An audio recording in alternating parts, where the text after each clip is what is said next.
Hello everyone, welcome to study with Geeta Chauhan. Kabir की साखी के अभ्यास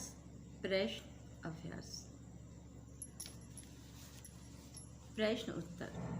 मानसरोवर से कवि का क्या आशय है? मानसरोवर। उत्तर, योग साधना में मानसरोवर स्नान एवं कैलाशवास की चर्चा की गई है। जब कुंडली शक्ति सुषुम्ना मार्ग से ब्रह्म रंध्र में पहुंचती है, तब शिव शक्ति का समागम होता है। साधना की यह चरमा व्यवस्था ही मानसरोवर स्नान है।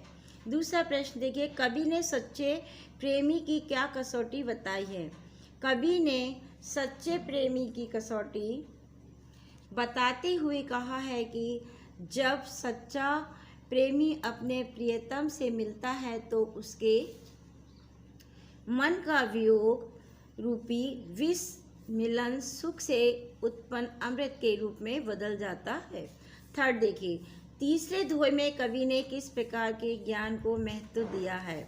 तीसरे दोहे में कवि ने सहज ज्ञान अर्थात अहंकार रहित ज्ञान को महत्व दिया है।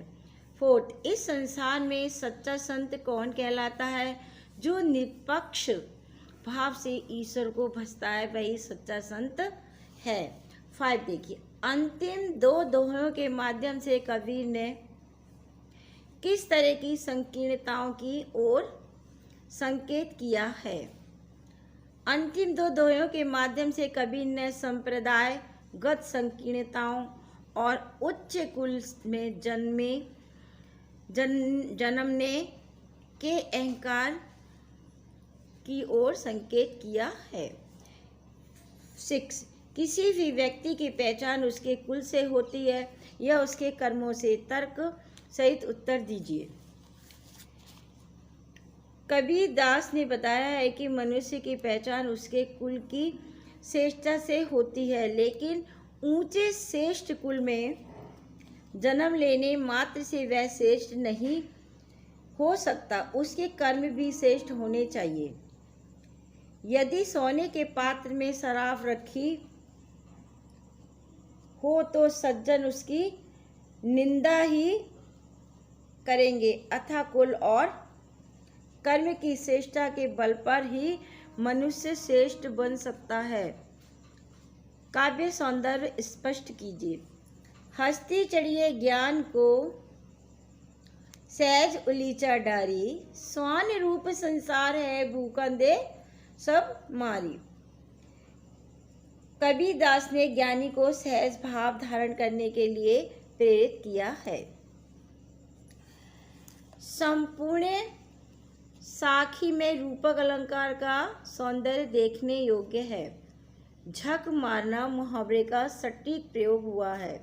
संसार के लोगों को ज्ञानी व विद्वान पर व्यंग करने वाला बताया है। तत्सम मिश्रित भाषा प्रयुक्त हुई है। अब 8 देखिए, मनुष्य ईश्वर को कहाँ कहाँ ढूंढता फिरता? मनुष्य ईश्वर को देवालयों में, मस्जिद में, कावा में, कैलाश, विभिन्न क्रिया कार्यों और योग तथा वैराग्य में ढूंढता फिरता है। 9, कवि ने ईश्वर प्राप्ति के लिए किन प्रचलित विश्वासों का खंडन किया है?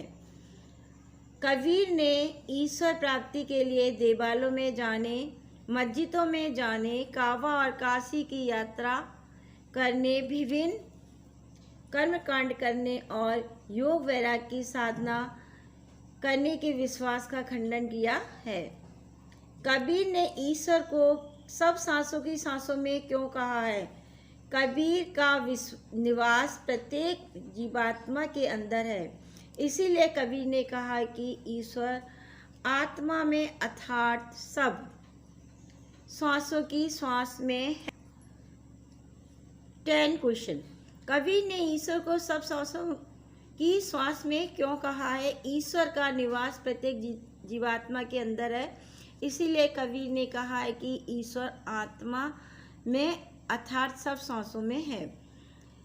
11 कबीर ने ज्ञान के आगमन की तुलना सामान्य हवा से ना कर आंधी से क्यों की? उत्तर, जैसे आंधी आने पर सारे टाट छप्पर पड़ जाते हैं, यानी कि उड़ जाते हैं, और वर्षा आती है, वैसे ही जब ज्ञान आता है तो वह चित्त से अज्ञानता के आवरण को उड़ाकर व्यक्ति को शुद्ध और ज्ञान राशि से स्नान करा देता है। 12 ज्ञान की आंधी का भक्त के जीवन पर क्या प्रभाव पड़ता है? ज्ञान की आंधी के आने पर भक्त ईश्वर प्रेम के जल में स्नान करता है। अज्ञान रूपी अंधेरा ज्ञान रूपी सूर्य के उदित होने पर छंट जाता है और भक्त अपने वास्तविक स्वरूप से परिचित हो जाता है। भाव स्पष्ट कीजिए। 13 क्वेश्चन, हिति चित्त किए धै धूनी गिरानी मोह बलिंडा टूटा आंधी पीछे जो जल बूठा प्रेम हरिजन वीना। प्रस्तुत पंक्ति का आशय यह है कि ज्ञान प्राप्त करने के लिए विषयासक्ति और भाईचारे का त्याग करना होगा और सांसारिक मोह से भी विरक्त होना पड़ेगा। प्रस्तुत पंक्ति का आशय यह है कि दूसरा खा आंधी पीछे जो जल बूठा प्रेम हरिजन भीना। इसका प्रस्तुत पंक्ति का आशय यह है कि ज्ञान प्राप्ति के बाद आनंद और प्रेम की अनुभूति होती है और इसे वही व्यक्ति अनुभव कर सकता है जो ईश्वर का सच्चा भक्त हो। धन्यवाद।